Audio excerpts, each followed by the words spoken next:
Hello and welcome back, everyone. This is another best of 3 cast from the Perth Barcraft held in Switzerland. This is SGCW casting. All the links, check anything out that I've done, are below where the control groups are. But without further ado, let's introduce the players. We have a ZVZ on Cloud Kingdom, and in the top position is going to be MVP as our pink Zerg player.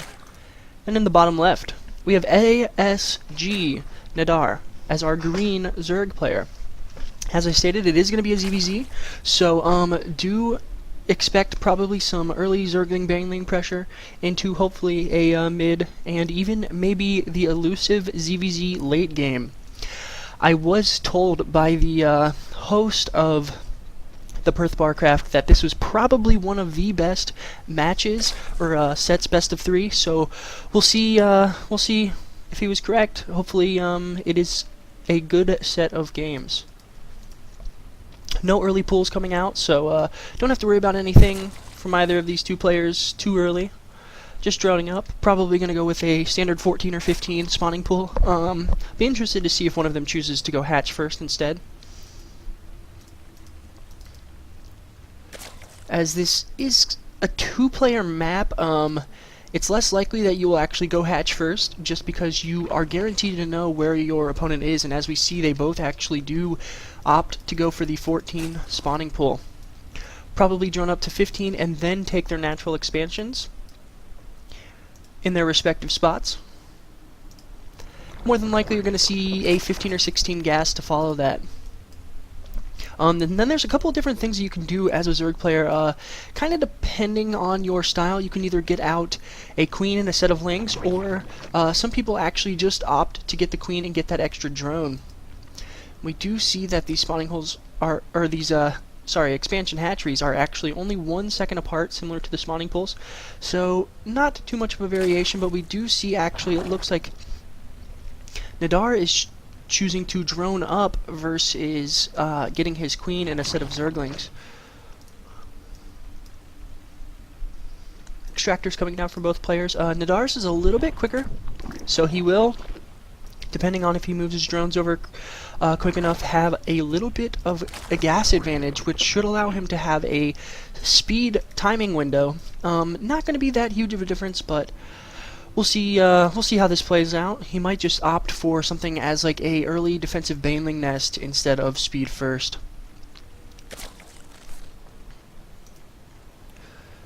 Both players getting queen. You typically in a ZVZ matchup will get your queen, spawn your larva on your hatchery, then just move it down to the expansion and start another queen at your main, and that way this little fella gets right here, and within a reasonable amount of time, we'll be able to spawn larva, and it almost lines up perfectly.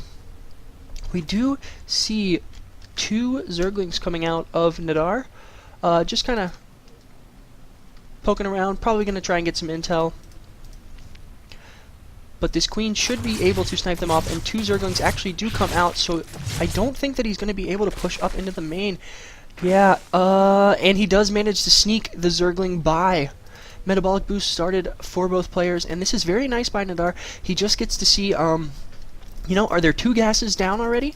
Is he going to go for some sort of super hyper-aggressive Baneling, Speedling all-in? Baneling nest is coming down for both players. Typically when it's out in front like this, that's more of a defensive, hey, in your face, I have the ability to make Banelings, so don't try anything funny. You'll typically then see it followed up with a spine crawler right here, and that limits the surface area on both sides of the spine crawler, which means that lings have a much more difficult time taking that down. And as we speak, we do see this spine crawler not in the best position. It probably should have been placed right here, but hey, we're just nitpicking at this point. Do find it interesting. Nadir actually went for a little bit of his energy to be spent on creep spread, as he did get an additional queen out, and that's not something that you typically see in ZVZ as much as the other matchups, as creep spread is kind of a give and take, as it does give a speed advantage to all Zerg units, meaning it also does to your opponent. I do think it would be cool if Blizzard somehow came up with a method to decide whose creep was whose, and then it only gave the speed advantage to that player on said creep. We do see 4 gas pretty quickly, right around the layer timing for MVP. This usually indicates Mutalisks. We do see kind of late second, third, and fourth gases from Nadir, and I'm interested to see he is going to opt for the Roach play. With this Evo Chamber coming up from MVP, this almost seals the deal that it will in fact be Mutas. He's starting to bank quite a lot of gas, and obviously we'll be banking gas just a little bit faster. Oh, no, excuse me. Actually, they are both going for a Roach Warren. Okay, interesting. It might just be used for something like double ups then. Infestation Pit as well, so he is going to go into rather quick infestors. Actually, both of them are deciding to +1/+1 Overseers being made, and you can tell it's a mirror matchup because it does look like they are doing literally the exact same thing. Speed coming down for Nadir's Roaches, and this is a huge advantage. If you can get out speed before your opponent, you can actually, if they press in and they have to retreat, you can just chase them down the entire way to their base. Third coming down from MVP. And we do see Nadir's started just a little bit afterwards, but is this Overseer going to get sniped? It does not look like it.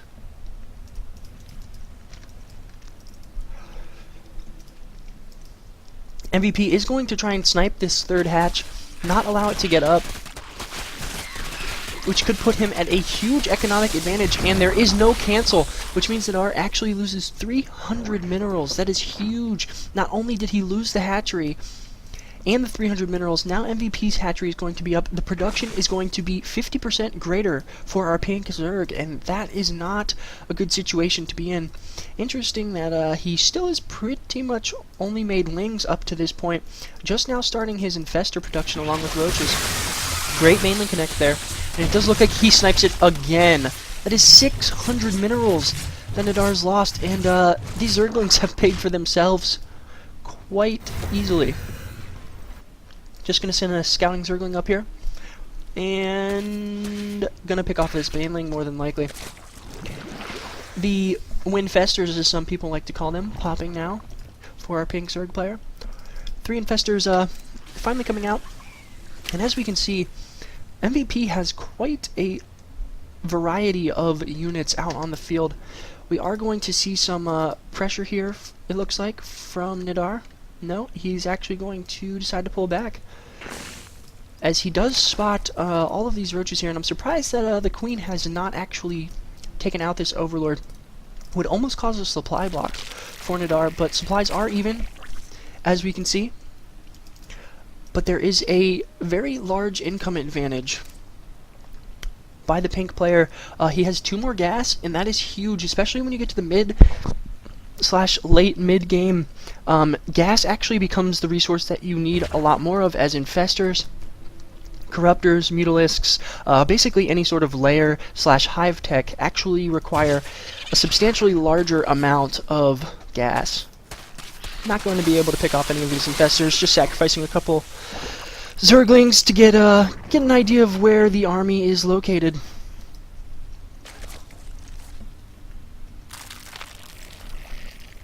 Check the upgrades. We got 1-1 coming out. Sorry, 0-1 for both sides. 2-2 on the way.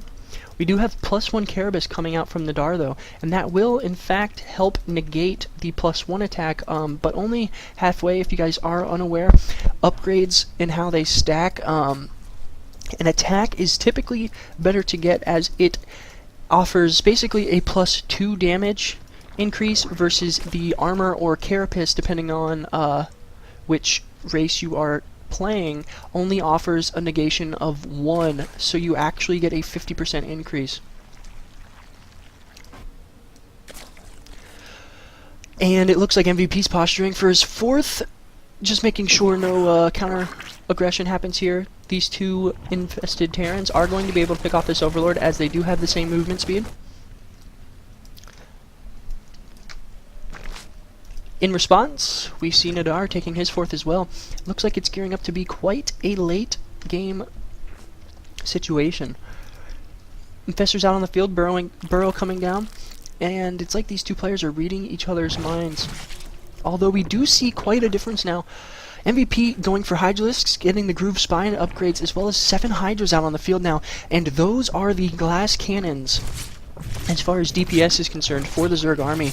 If you have enough roaches to tank the damage while your Hydras do the DPS, you can actually just plow through an opposing Zerg army fairly quickly.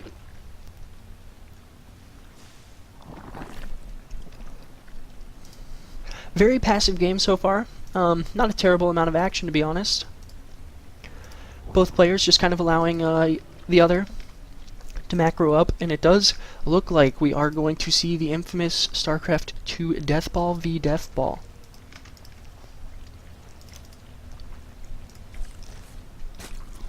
Great creep spread, I must say, out of Nadir. A little bit of a roach pressure counterattack. He is going to see that Hydralisks are out on the field, and Groove Spines is being researched, as you can tell from the pulsating. Just going to snap a couple drones really quick. Nothing too great. We did see a small little engagement here in preemptively spawning some infested Terrans, just to make kind of a meat shield for the roaches. This was a lot of energy wasted, though, as MVP just pulls back, decides to not engage.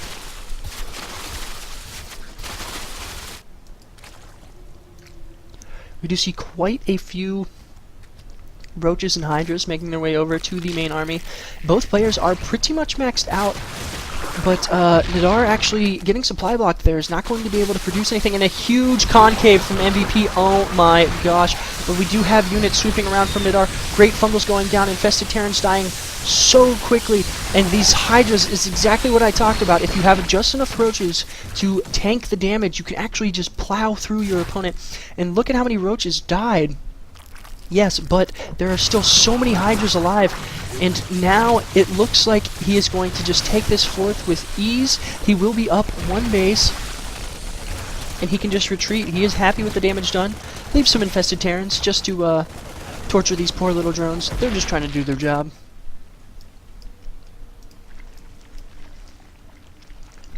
See MVP pulling ahead quite substantially. Hive on the way for both players. Almost done for Nadir, and that might be why he just had a few less minerals in that engagement, or a few gas and minerals in that engagement, and could have been what costed him. We do see a Spire on the way for MVP, and I'm not 100% sure that Nadir actually has begun his no. We do not see that. We do see another engagement. Great fungal going down, but it looks like these Hydras are just going to be able to rip through this army, as it is now Hydra versus Hydra, and MVP has so much energy left. GG called by Nadir, and that is game 1. Stay tuned for game 2 of this